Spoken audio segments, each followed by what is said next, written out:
Hello and welcome back to Shakesyear. We are still working on Venus and Adonis because it is a very long poem about a goddess who's trying to seduce a mortal man, and she does, and they have sex on the ground, and she wants to go again, and he's like, not so much, and she's like, well, are we gonna hang out tomorrow? And he's like, no, I'm going boar hunting tomorrow. And she's like, boar hunting? Why would you go boar hunting? Those things are so dangerous. And like, can't you see how freaked out I am at the fact that you might go boar hunting? Because I have this image in my head of you being gored by a boar. Like, please don't do that. I'm prophesying that you will die if you go boar hunting tomorrow. And in today's stanzas, which are stanzas 113 to 116, she picks up, still talking to him about the boar hunting, saying, but if thou needs wilt hunt, be ruled by me. Uncouple at the timorous flying hare, or at the fox which lives by subtlety, or at the roe which no encounter dare. Pursue these fearful creatures o'er the downs, and on thy well-breathed horse keep with thy hounds. And when thou hast on foot the purblind hare, mark the poor wretch, to overshoot his troubles, how he outruns the wind, and with what care. He cranks and crosses with 1,000 doubles. The many muses through the which he goes are like a labyrinth to amaze his foes. Sometime he runs among a flock of sheep to make the cunning hounds mistake their smell. And sometime where earth-delving conies keep to stop the loud pursuers in their yell. And sometime sorteth with a herd of deer. Danger deviseth, shifts, wit waits on fear.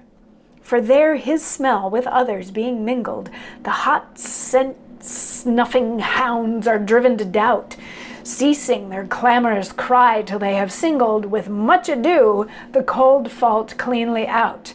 Then do they spend their mouths, echo replies, as if another chase were in the skies. So she starts out here saying, okay, but I get it, you want to go hunting, but if you're going to go hunting, if you have to go hunting, hunt something that's not a boar, hunt a rabbit, hunt a fox, something that's not a boar, something that's fearful, and something that knows how to dodge its enemies.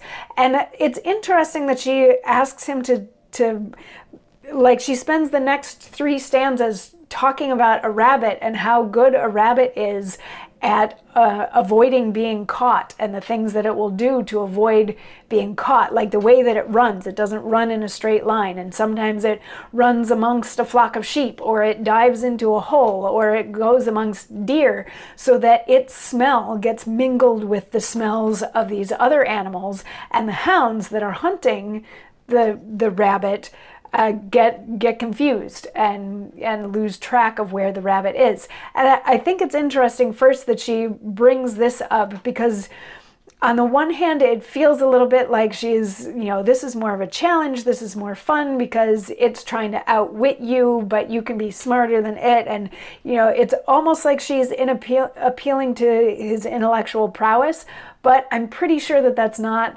actually it. There's, earlier in the poem, when his horse ran off to mate with another mare in the forest, and she was like, your horse gets it, why don't you?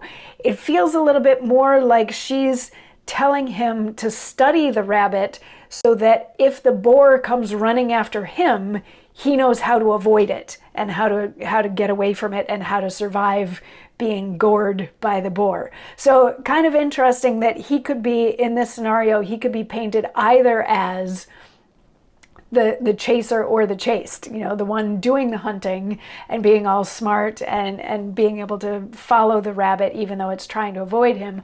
Or if he happens to be the one that's being hunted by the boar, use some of the same techniques that the rabbit uses to avoid being caught, to avoid being killed by the boar. So she's going to continue on with this. She's really not done lecturing him on hunting yet. It's going to go on a bit more, and we'll hear some more of it in tomorrow's stanzas. So come on back and I'll see you for that. Mwah.